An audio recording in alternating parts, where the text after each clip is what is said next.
زما په دې دعا باندې دومره یقین دی ان شاء الله چې کله په ماشوم دم کړی شي رب العالمین ولا ضرور شفا ورکړي. هغه ماشوم چې هر ټیم جاړي او زیل کوي یا هغه ماشوم چې اکثر بیماری او هغه ماشوم چې ډیر زیات د نظر کیږي د داسې ګلونو ماشومانو د پاره هغه نبی چې د خپل امت سره ډیره زیاته مینه لري او بهترینه دعا او علاج ښودلی دی. علاج دا د امام بخاری او امام مسلم رحمهم الله روایت ذکر کړي. ویل جابر ابن عبد الله رضی الله تعالی عنہ فرمای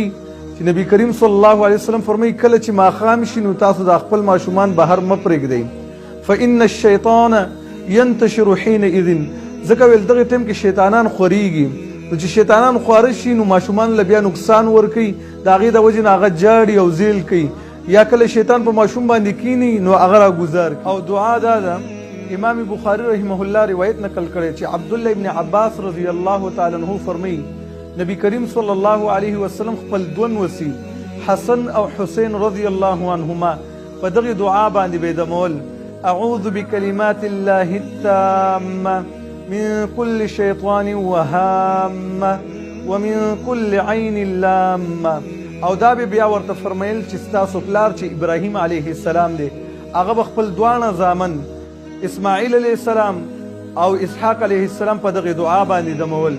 نو کوم ماشومان چې جاړي یا د نظر کیږي یا هر ټیم بیمارانی د هغې په سر باندې لاس ایږدئ او بیا دغه دعا وایئ خاص کر سار او ماښام. کله چې تاسو په دغه طریقه باندې عمل کول انشاءالله الله سبحانه وتعالی به ستاسو ګلونه ماشومان د بیمارۍ نه د بد نظر نه او د زیل نه محفوظ کوي.